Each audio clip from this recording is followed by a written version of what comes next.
Hello, everyone, and welcome to the episode 64 of the Office Hours podcast.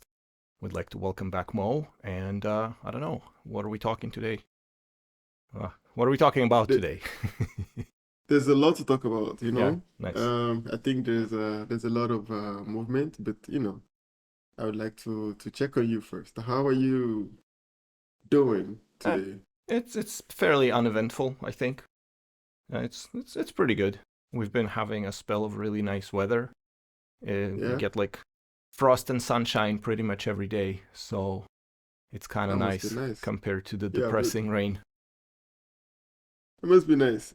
I was asking because, I remember, I think that was in like 2023 or so, when OpenAI dropped ChatGPT.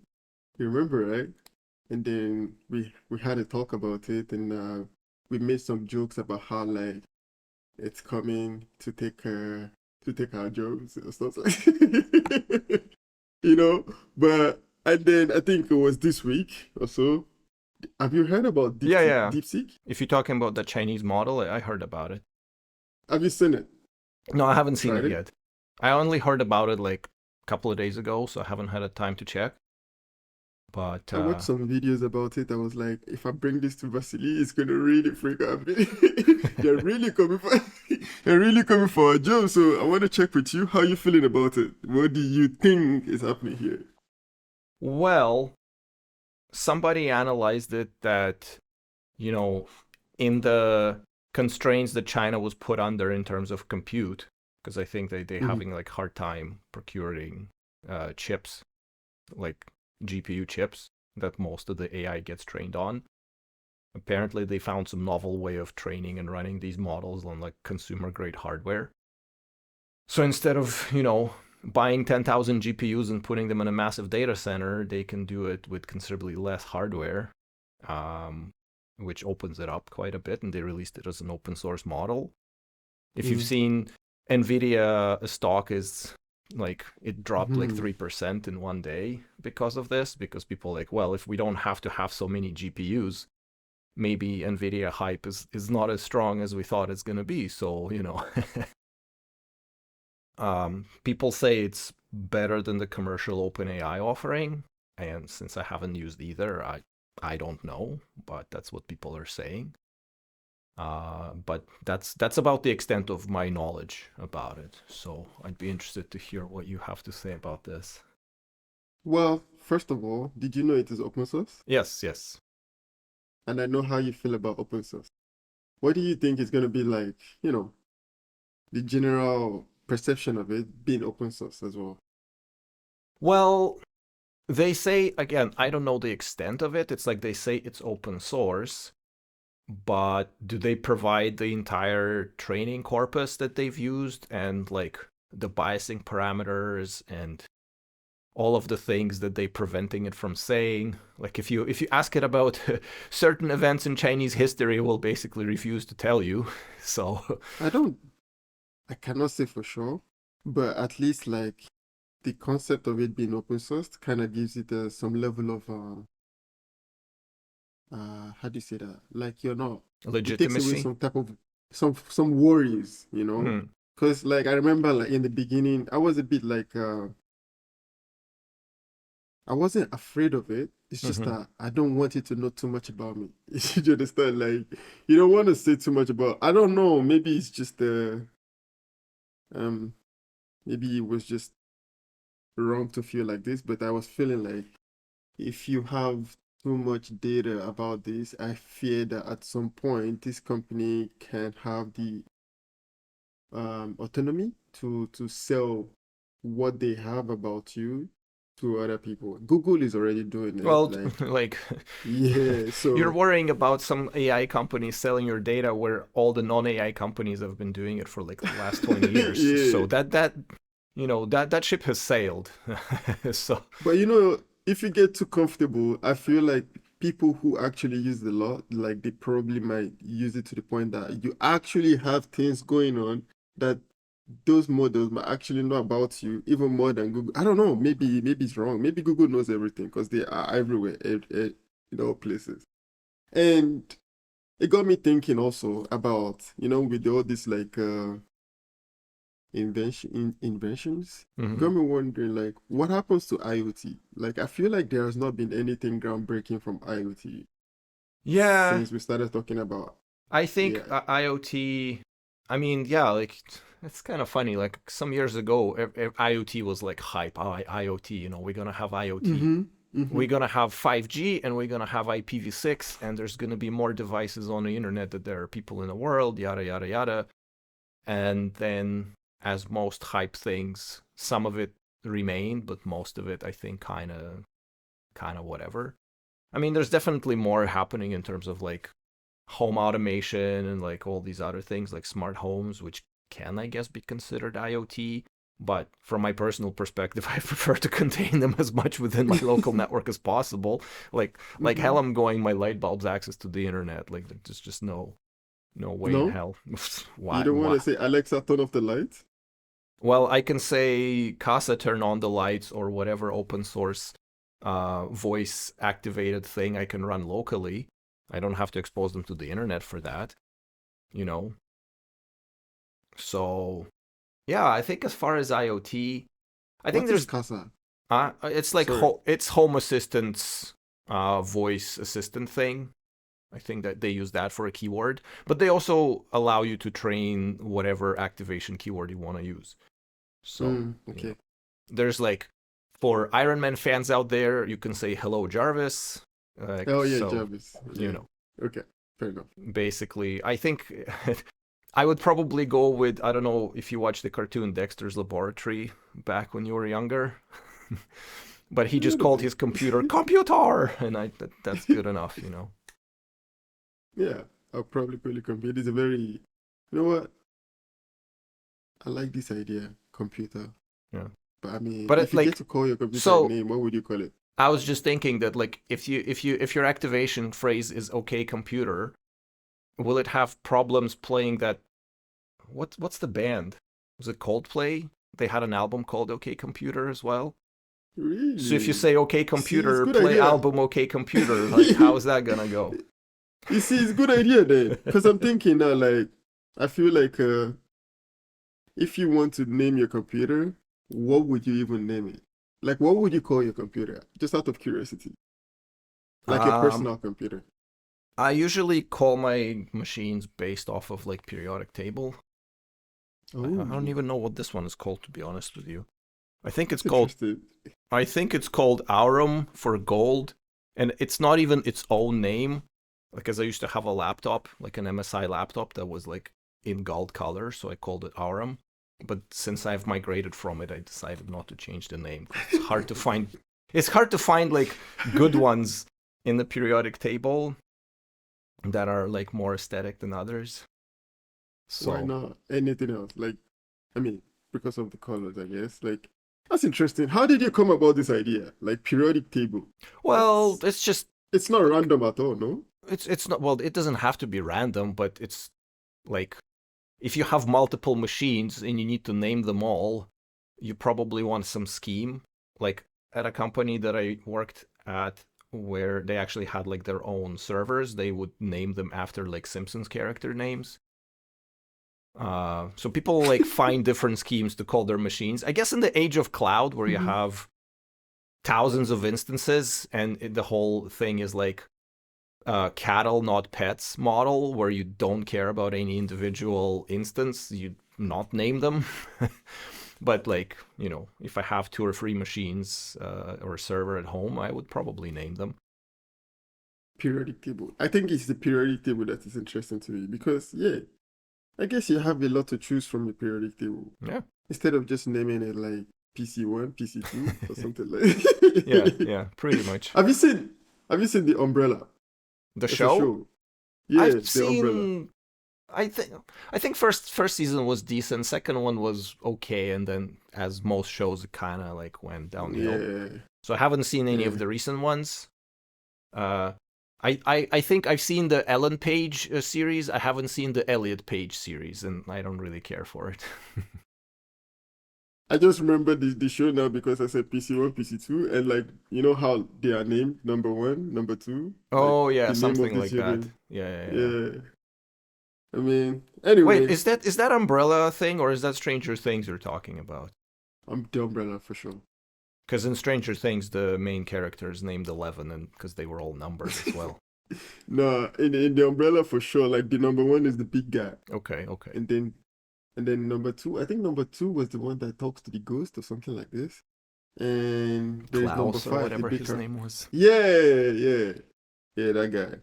So anyway, I was gonna talk to you about the IoT because I remember like, I was wondering like um Apple Hmm. did a merge with OpenAI recently, and I think they did the Apple Intelligence. I don't know if you heard about it. Well, I've seen the ads. They're like now with Apple Intelligence, whatever that means. Yeah, they also have this if you buy, I think on the new operating systems now, they have I think you can also create videos, like imagine it happening, like, like Sora and stuff like this. Right. And then it got me wondering, like, what are we supposed to expect from Siri and like stuff like this? Will Siri get to the point? Because now we have operators, and operators can actually like take over your computer to actually learn about like steps that you take to do certain things, and then you can like repeat these steps, train it to do these things for you. So are we gonna get to a point where like Siri no longer just tell us what's the weather outside or Uh, call mommy or stuff like this? It's just well, curiosity. But I mean, like, I never used Siri. I never used. I never used pretty much any voice assistant technology at all. So why? Why? You don't like the good life, Vasily? Why? I'm, um, I'm an able-bodied man, so I can turn on my own Mm. lights. You can't play your own music. You should have to tell it to play your own music because it's easier to say like, "Hey Google, play something something." It's just nice. I You don't guess like I it? guess in some ways it is, but I just never really used it, and maybe it's maybe it's something that I'm missing out greatly, but so far I'm not convinced still. I guess. Well, it's kind of funny. Like our friends, they have Google Home set up in their house, and they do like some light turning. And the most thing I hear them use it for is like setting up timers in the kitchen and turning on the lights. Mm-hmm. Um, Exactly. and But and go ahead. but that's about it. Like so far, if the only like you have all this massive machinery like voice recognition, internet servers, like all that stuff, and it's just there to turn on the lights. It's like that Rick and Morty's like, what is my purpose? You pass butter. Oh my god. you know Yeah. like is it really Yeah. is it really measured to the hype? It's like, okay, I understand that you can do some things, but yeah, so far I'm not really convinced. Um, I was gonna say something about it. Oh, right, right. It's like their kids tell it to like, okay, the kids are using it to like ask it various questions, but at the same time, a lot of people are saying that like kids these days, not only they don't know how to write, they like barely even know how to type because they just use voice input for everything, you Mm. know. And typing is kind of one thing, but writing I think is a little bit more like inability to write. I guess illiteracy is inability to read, but what's the word for inability to write? But anyway, it's not good, I would say. I think it's also part of illiteracy. Well, I yeah, think read and write is illiteracy. and But like I mentioned it I think last time, but it was like I was at a cafe and some fellow there was doing his homework assignment. I was just like straight copy pasting stuff out of ChatGPT into his assignment.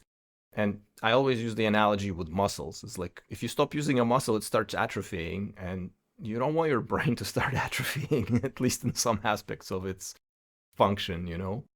So as long as I can do it myself, I'm gonna be the my left foot guy and just do it myself because I can.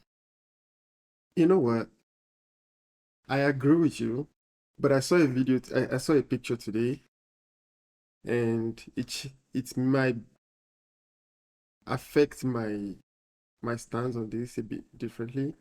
You know how like we have the software history, like how some people used to use punch cards in the past, Hmm. and stuff like this. I saw a picture of how people used to draw like architectural diagrams on like the big paper.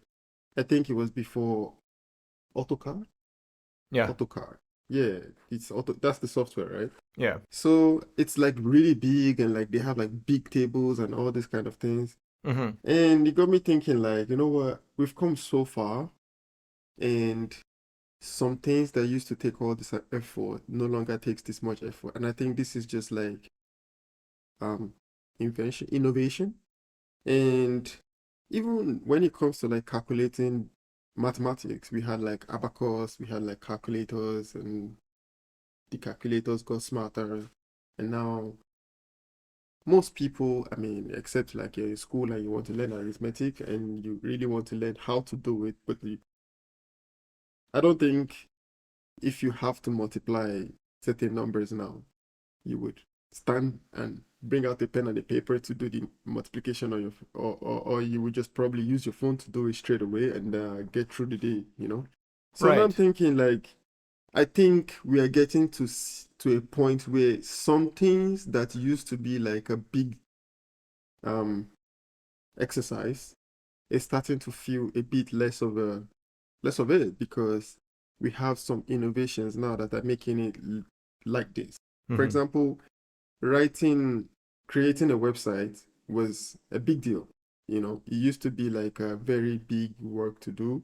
And then we started having like small innovations, like, we had like templates at some point. You could use like, I think some other frameworks came, Bootstrap, like made it easy to like create all these elements and like make it faster.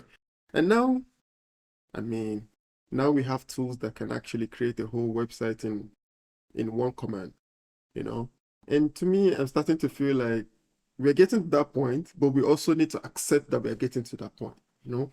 And maybe it's time to actually accept it, because these people that we're talking about, like they're not exercising their brain to solve these problems. I think there will be bigger problems to solve in front because this was the problem that we used to solve. They will also have their own problems to solve. I cannot really, I mean, I cannot define what the problem will be now, but it feels like that. I feel like problems will change over time. No? I would say I agree with you. However, I have some reservations, and I probably even have outlined them before. I had like a couple of threads of thought in my head, so let me see if I can remember them all. Well, one of them, you know the saying, like any advanced enough form of technology is indistinguishable from magic. And the corollary to that is if you don't know how it works, it's essentially magic. So it's like, yeah, you can create a website in one Mm. command, but if you don't know what's going on, you are like, you're the conduit. Like, you're not even, you're just taking something from here and putting it over there. Like, your contribution to it is minimal and you don't know how it works internally, which is the second point is that okay, let's say my friend's kids who are very young right now, they like never really learn to, you know, calculate things properly because they defer to a voice assistant, and now they're essentially enumerate. And something happens and the internet goes out, and now they can't function in that aspect of life because they just not prepared to do it. They don't know how to, you know. So that's not a good thing. And we keep piling up all these layers of abstraction on things and call it progress. But I don't really know if it is progress. It's just, putting a painting over a hole in a wall, and then there's a hole in a painting, so you put like a bigger painting over top of it, and then you just like paintings all the way down. Nobody really knows what the wall even looks like, right? We,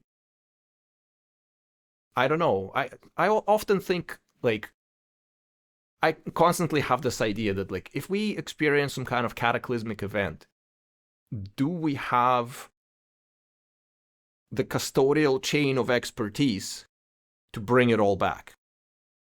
Because like we have all these like super sophisticated CPUs right now that like Intel makes, but if we lose the production capabilities of that, will we be able to recreate it? Like, do people actually have knowledge of how them things actually work? Because, you know, current generation built on some knowledge of a previous generation, and parts of that knowledge are lost, and so on and so forth. So is the critical mass of the knowledge that's been lost in the process big enough that if we lose it, we're never gonna be able to get it back trivially? Or do we have to like painstakingly go through the entire evolution process just because the muscle has atrophied, so you know, so to You speak? know, what I would say about this is that, so I agree that you need to know how certain things work to have knowledge, full knowledge of it. Like taking something from one place, it could feel like magic, but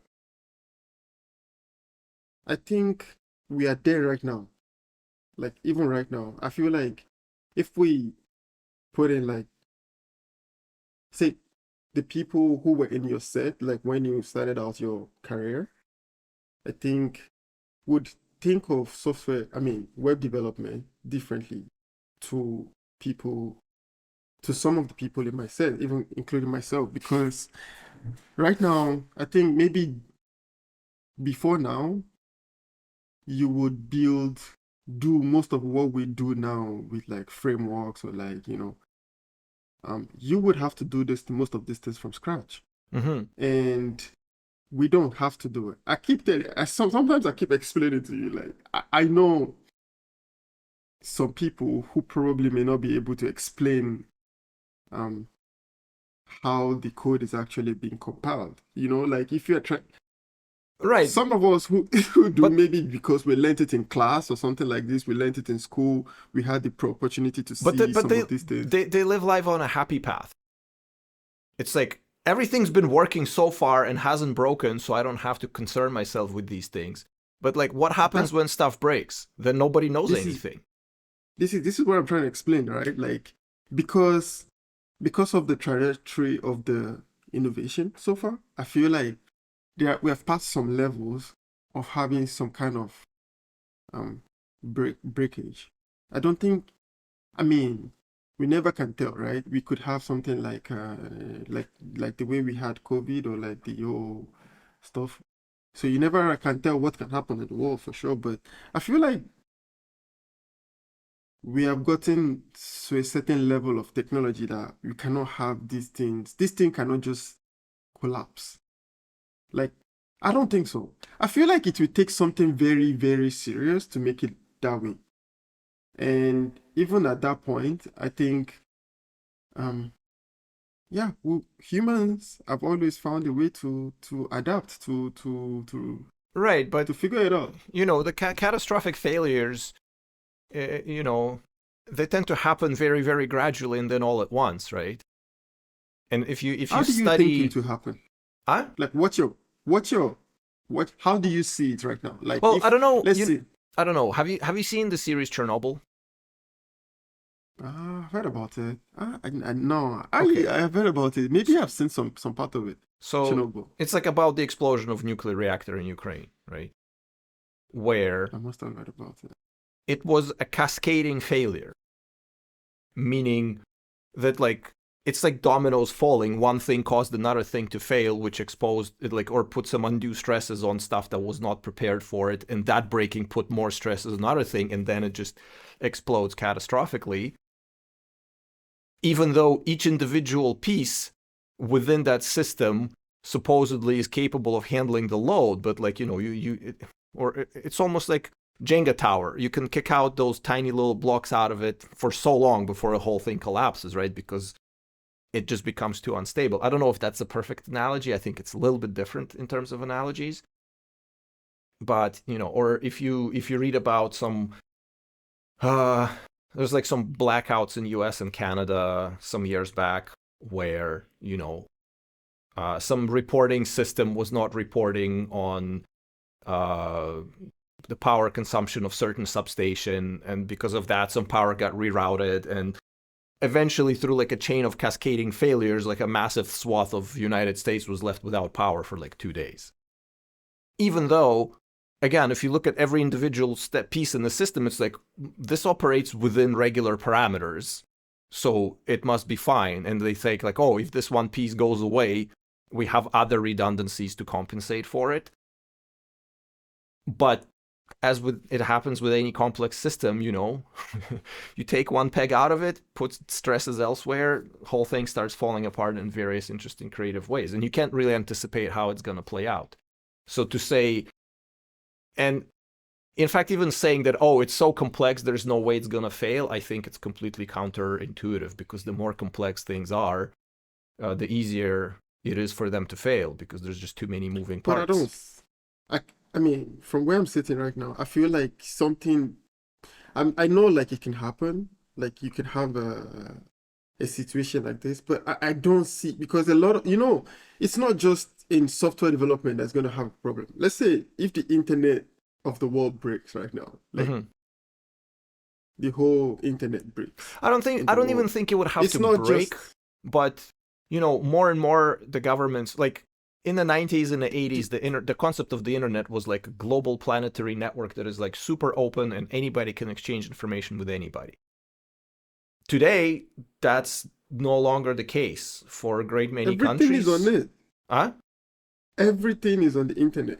Right, today. But the internet is getting more siloed. Like China has its own internet. Russia seemingly is about to have its own internet. I just heard a couple of days ago, but because there was elections in Belarus, they basically shut down the internet to not interfere with the president getting reelected for the 25th time. So, you know, it's not like these things are happening. And that's even besides the point. There was another thing that I was going to say right. I was going to talk about like the impermanence of human knowledge. Because with every new way of storing information, the longevity of that storage declines progressively, you know? Like, where were we? What country was it? But anyway, you know, there was some spot where you can see like those, like the handprints and some prehistoric images on a rock, right? That has been there for thousands of years. They're still there. You can like go and see them. Right? Or some megalithic construction or some sort of stone which has a bunch of stuff cut into it. That's been around for 10,000 years, probably going to be around for 10,000 more. Books, papyruses, we barely have any. Books, I mean, we still have plenty, but like all the digital storage, that doesn't last more than a couple of years. Like the USB stick that you have with your movies and your books.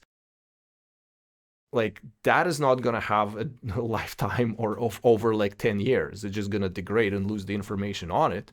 So as we accumulate more and more and more information, the potential of storing it indefinitely, I mean, the only way we can store it indefinitely is if we just keep cloning it and keep rewriting everything.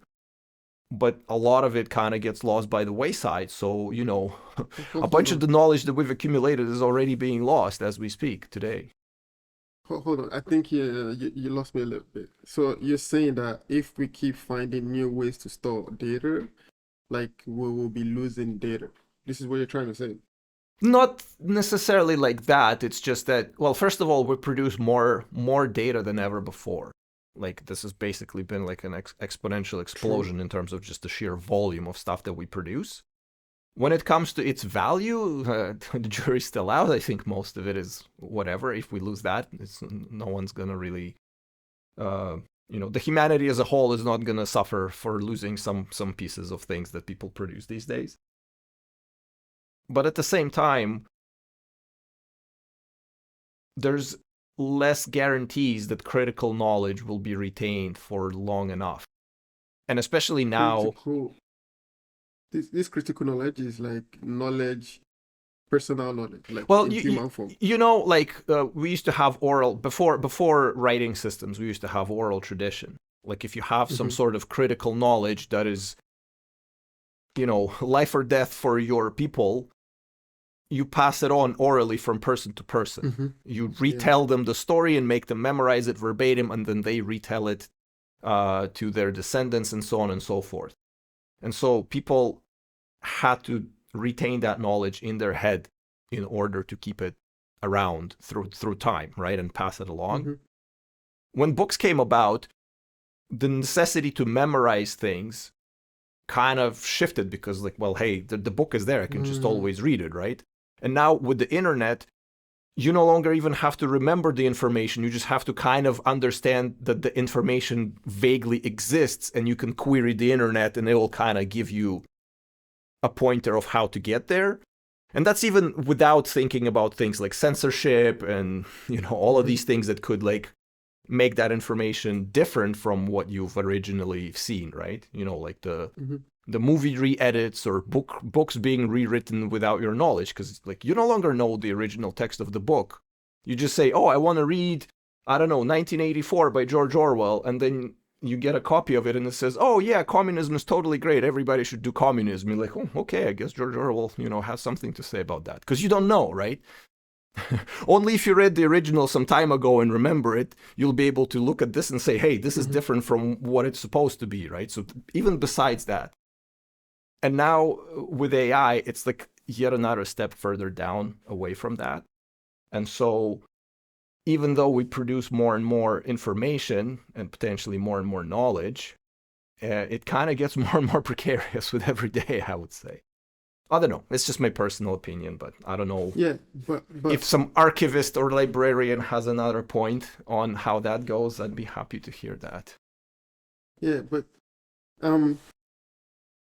just like you're saying, I feel like this is probably what I was trying to explain earlier. Because like you said, in what you mentioned earlier was about you saw someone who was like trying to do his homework in a I think in a diner or in a restaurant. A cafe, yeah. And in a cafe, and he was doing like a copy and paste, and we're talking about how this person will lose some problem solving skills.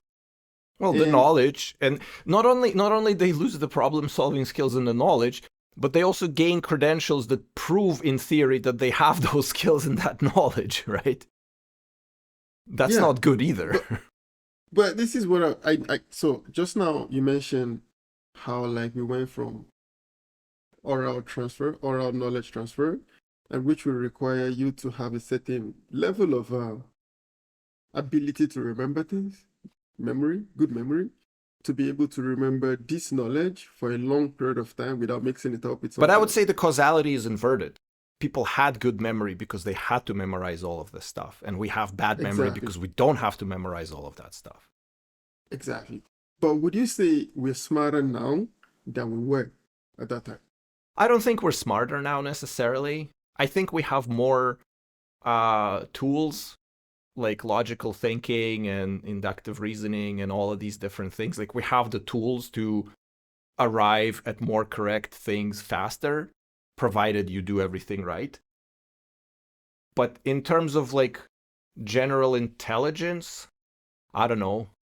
If you have a sample of DNA of some prehistoric person of a Homo sapiens persuasion and you clone them today, they can probably be taught whatever information we have, and you might not be even able to tell the difference. I don't know.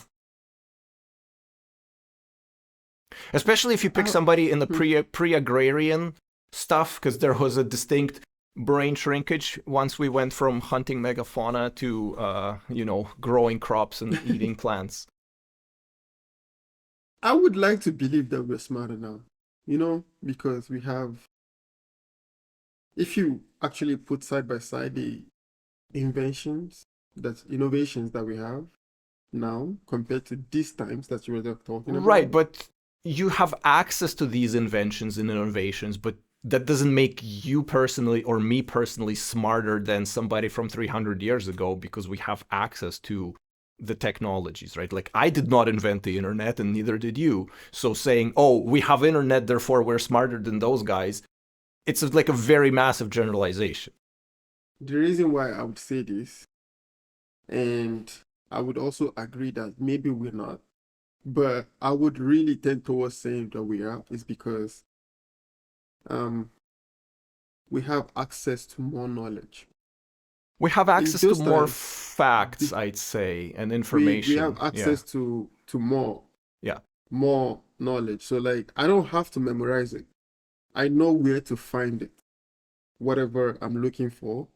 In those times, they know certain things. So for example, someone can only know about like Russia and just know things in about whatever village or city that they lived in Russia. Hmm. Just know this person. But now I can I, I've never been to Russia and I know things about Russia and I know not just Russia, like anywhere I want to know. I just need to go to where I can find the information. Contentious topic, but how do you confirm the veracity of the information that you get, right? Because the whoever is providing you with that information has their own agenda and their own bias, right? So they can highlight some things from certain angles, and two people requesting information about the same phenomenon from two different sources would have two different opinions, because these days it's all about like narrative building and competing narratives. So the veracity of that information is under big question mark, you know. That's why This that's has why a all of these sites offer you subscription to ground news, because it supposedly like analyzes from all parts of the spectrum to kind of give you a better picture, so you don't get like just one opinion or the other opinion, right? So but that's the problem with not having the information but having a pointer to the information, is that even in programming, if you write in C, you understand like the data that your pointer points to can get invalidated at any point, and there's nothing you can do about it. yeah, this is true. I agree. But even in those times, in my culture, for example, we this was a thing. We had people in each family who is responsible for carrying the knowledge that transfers to other people. But now we know about how the human brain works. Do we? Sometimes, at least we know more now. Well, we know You know, more now. Yes, we know more, but so yeah. so if I tell you a story and I ask you for the same story 10, 15 years from now, you will not be able to tell me. In fact, if I tell you something today, this night, and I ask you for this same exact conversation tomorrow, you will say it differently. It's true. And you will not be able to say it Yes. exact same way. Yeah, I So agree. you have not stored this information properly. So if you're telling someone else in the next generation the same story, there is a very high chance that you're telling an adulterated story. Right, So that's true. But this information is not verified. So I, it's not th- even good I for think us. that this applies to, well, the whole thing about verified versus unverified. I think it applies because, again, if you're just propagating a story, there's no verification there either. It's just a different mechanism, right? And I'm not saying that this is how it has to be, because again, we've increased the amount of knowledge so drastically that it's just impossible. It's even impossible to do it through books, you know. In order to print everything that we know, it would take inordinate amount of matter just to capture it all. So capturing it digitally is the only way. It's just like I guess I was trying to highlight the trend of longevity, and what was I gonna say about this?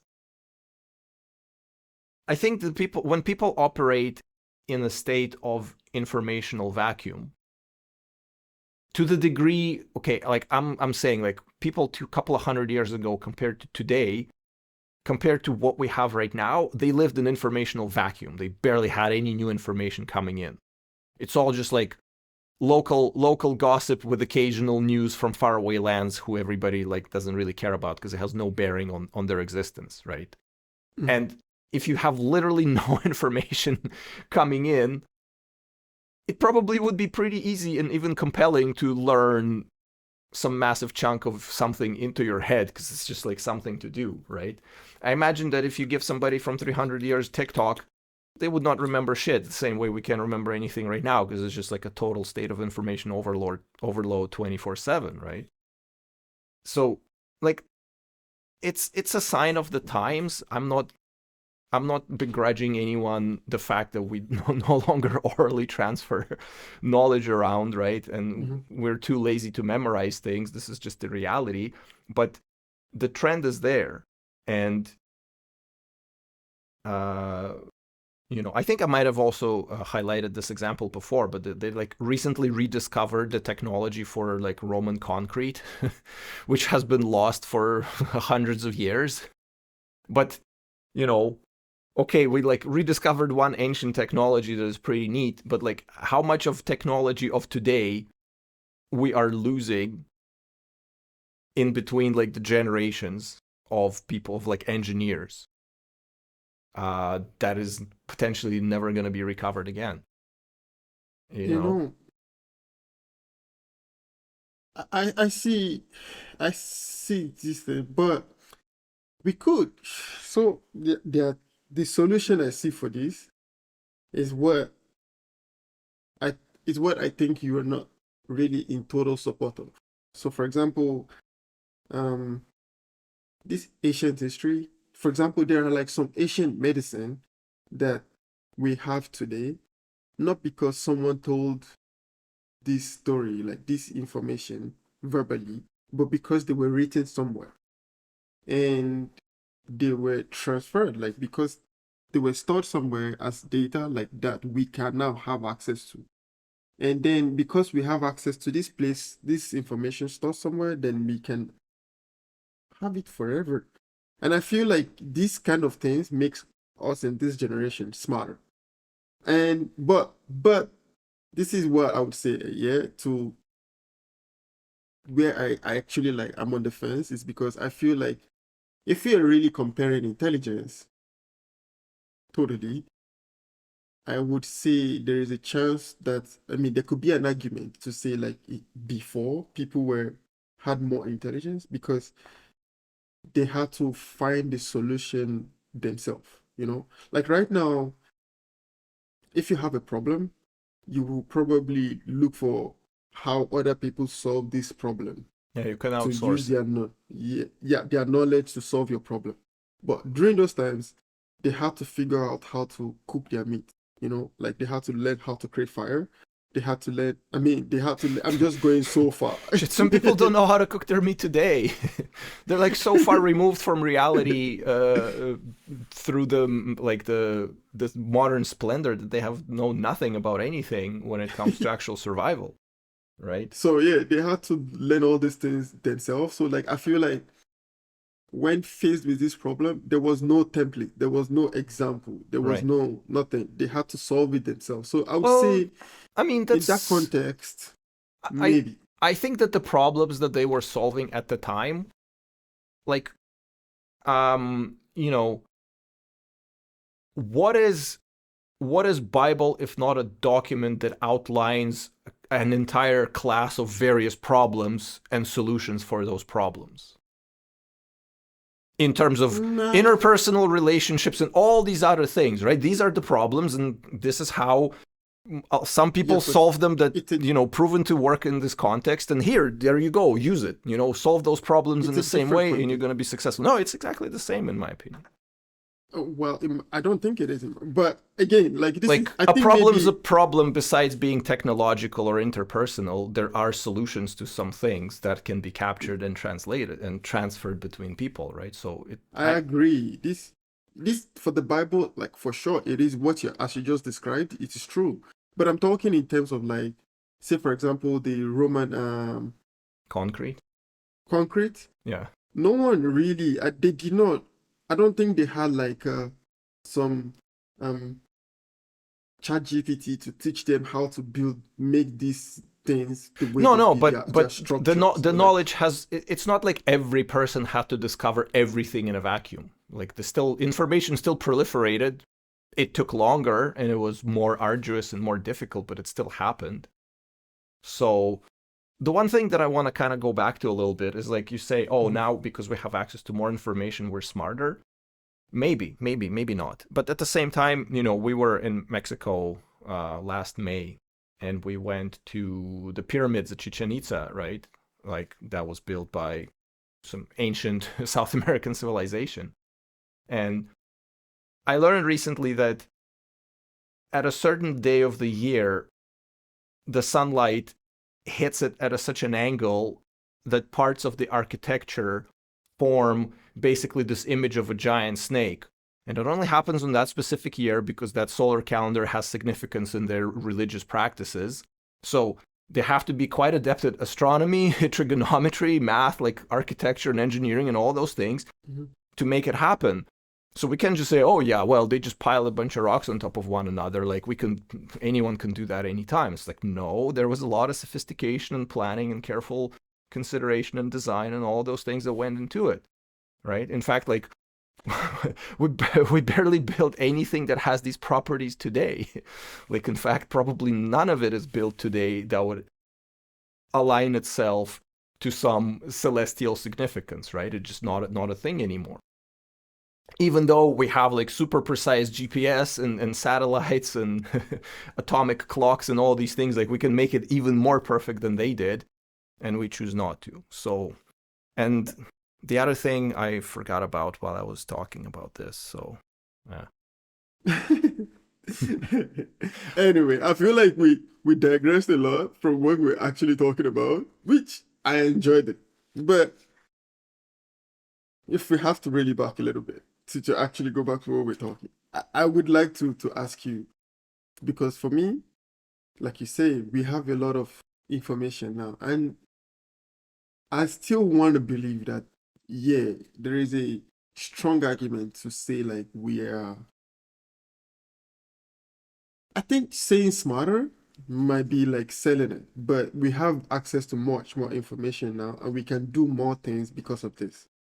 And now that we have like all this like AI stuffs and like all these tools and then everything, where do you see in the next 10 years the direction of technology innovation in the industry? That's really hard to say. You know, if Aside from AGI. if we take the proposition that like it's like, yeah, we do have more information now than ever before, but did that make us better as a species, like planetarily? Are there like suddenly more geniuses creating all these crazy things compared to I before? think so. You think I so? think so. Maybe you're right. I think that just due to the fact that there's more people in generally, a higher percentage of those are going to be geniuses, and we're going to get more out of it. Whether or not access to information, it certainly helps. I still see problems with it because with more information, it's much harder to verify its veracity and authenticity. And it's also really difficult to separate good stuff from bad stuff, you know? You know, you went to Stack Overflow. How many times you find some answer that is like, looks totally legit but completely does not apply in your case, and you just wasted a lot of time trying it, right? You know what? About that. And ChatGPT is not going to help you there because it operates on the total sum of that knowledge. It's going to be very difficult for it to make distinctions that like, oh, for version 3.1.2 of my framework, this thing is completely different, you know? You know what? About that. I don't think ChatGPT was trained solely on Stack Overflow. I'm not saying it's trained on solid. It's just an example of legitimate information that was valid and reasonable 10 years ago, completely useless now. It's still there, it's still accessible, and in fact, it's more relevant because more things link to it, and you as a person who doesn't know, you don't know that this is not for you. You're still going to spend time going through it. Waste time, rather. True. Well, maybe not waste, because you might learn something out of it still, but you're not getting closer to your goal as fast as you would have if you had the right information in front of you right away. Which is what they were doing, no? You know what? I'll start from here. This is what they're doing I think with the old technology of like building honestly, I think with all this like Chat GPT, I think DeepSeek and Cursor and all these guys, this is what they're trying to do. Because if you have they want to build a system, at least I hope this is what they're doing. They want to build a system that you can ask it a question that will save you all this time instead of like going to the internet to actually search for it yourself. You can actually save the time to ask it the question, and it gives you the actually accurate answer. I hope this is what they're trying to achieve, Hmm. because it seems like this is the problem that it is solving for a lot of people, because something that will take you like a few hours or like a few days to actually like research about, you could actually just ask it in one command and you get it back. So And I would say that that would be the but eventuality I'd look for.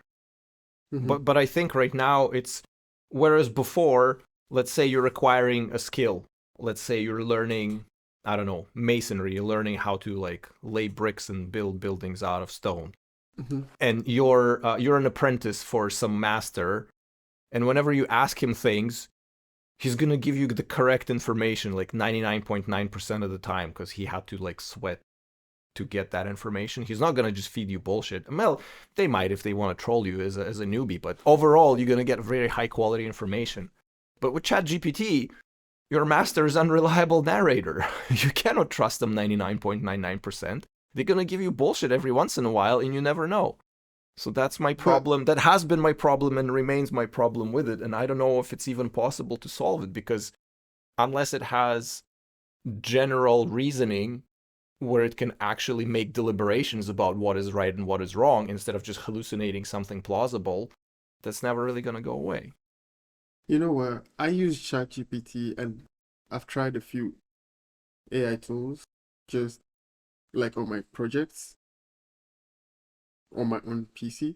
I feel, and I've had like, I feel like I can see these tools are getting better, because in the beginning you could see like, oh yeah, maybe like you could ask it some questions and like maybe it makes some mistakes, but over time you can notice that it's actually getting smarter, you know.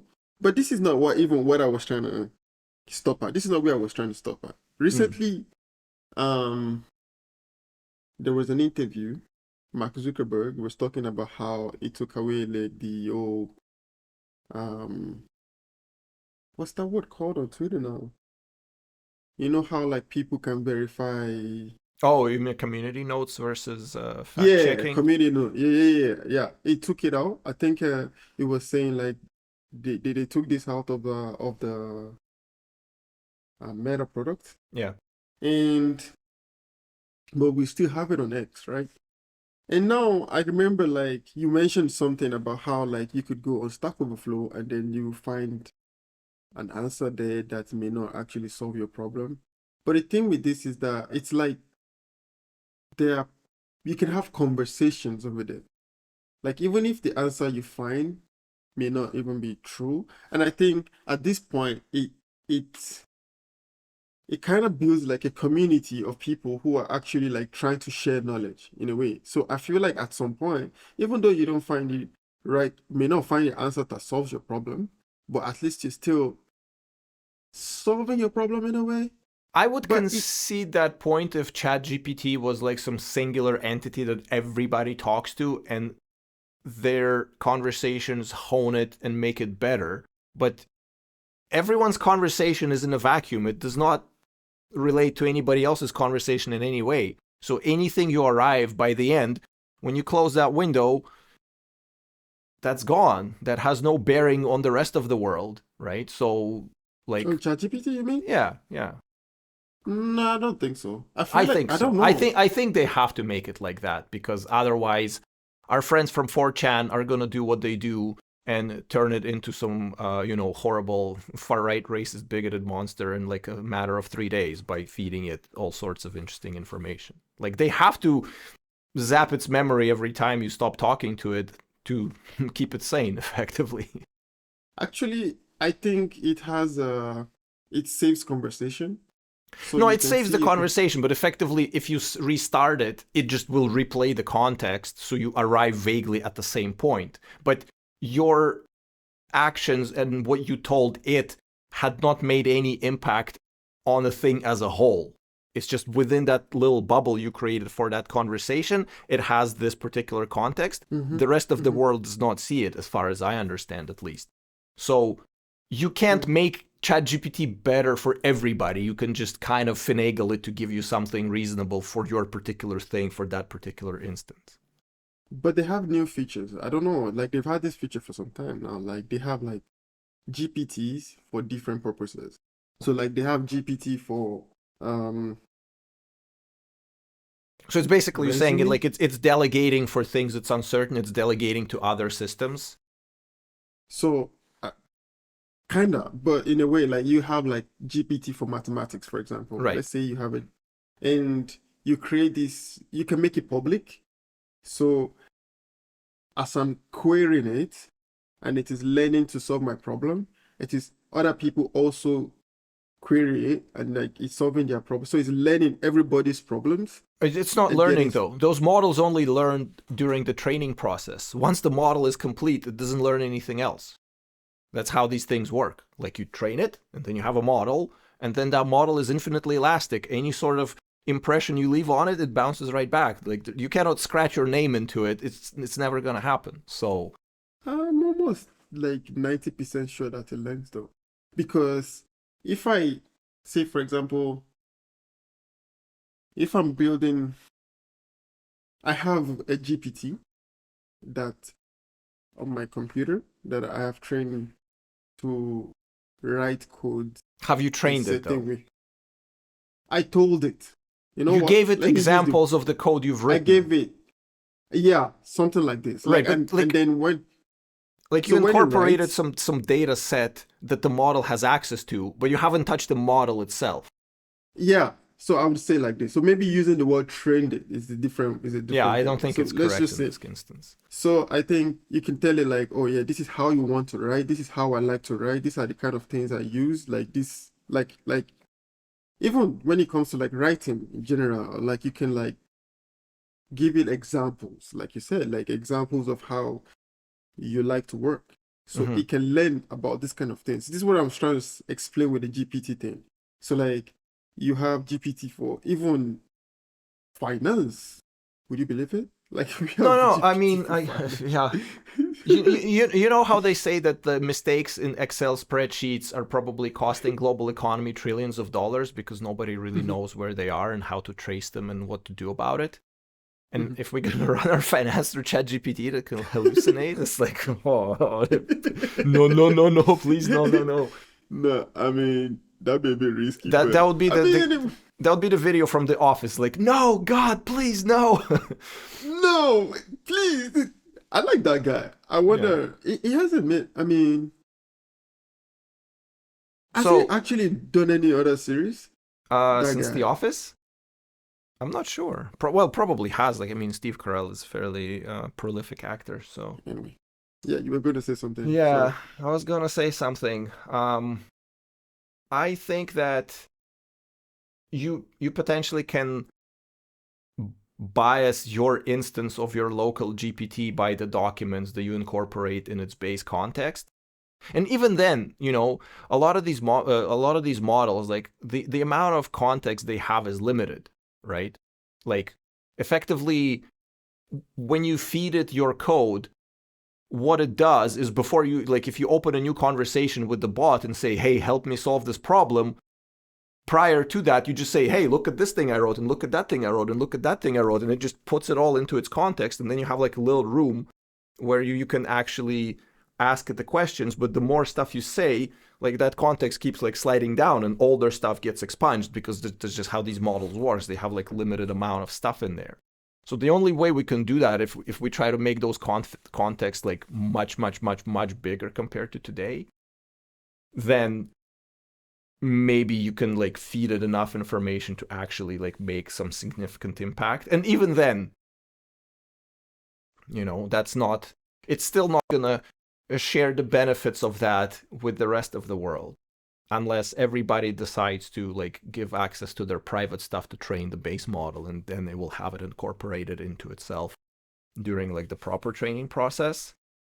So all of these things are exciting. I think that going back to the release of this Chinese model that runs on like more conventional hardware, I think it's exciting because it's like a qualitative step. Because prior to it, a lot of the GPT stuff is basically made possible by throwing more compute and hardware at it. And this thing says you don't have to have, like, imagine what they can do with their training methodology if you throw the amount of compute that OpenAI has it at that problem. Like, they were running it on this much compute and OpenAI has that much compute, and now you like use all of that for this. Like, what results would you achieve? Who knows, right?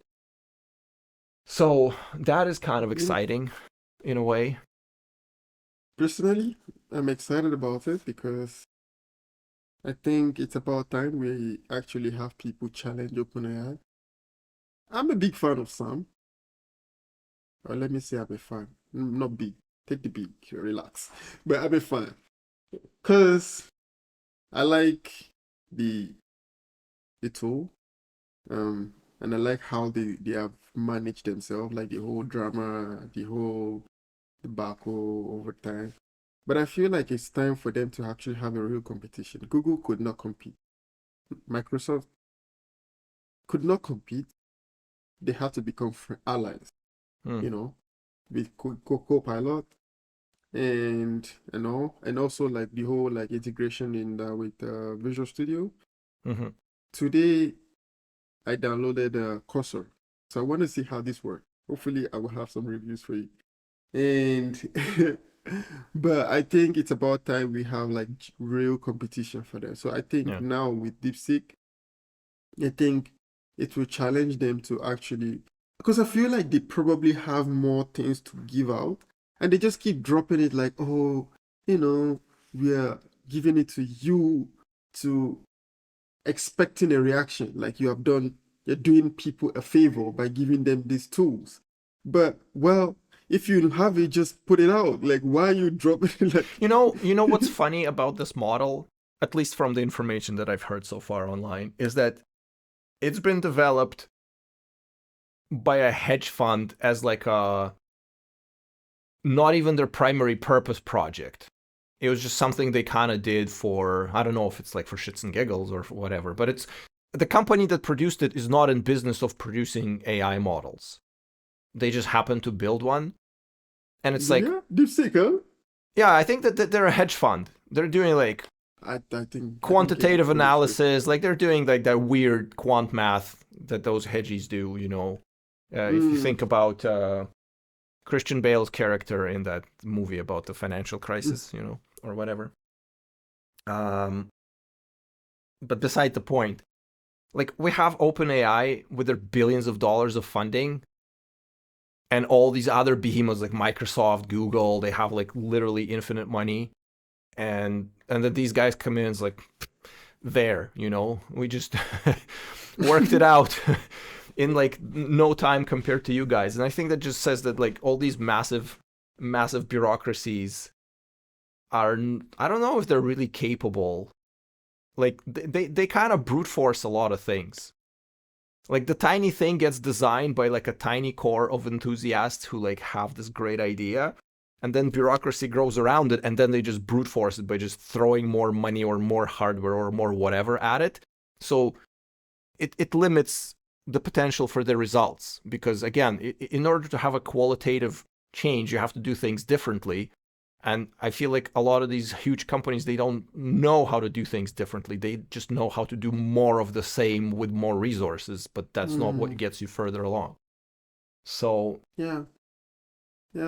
And I think, and to even reinforce on that, I think like the monopoly has gone for a long time. Even Apple could not compete with them, Like, well, it's not their expertise, I would say. Like you have to do what you're good at. And the other problem of these things is that, like Google used to be great at search and then they started doing everything, but they also shut down pretty much everything that they've built. Like if you go to that website, like the Google Graveyard, which shows like all of the projects that they've discontinued since they launched them. It's like, really? They try a lot of things and most of it does not survive, right? So, and, Apple is good at Where are we certain with the things. cars? Huh?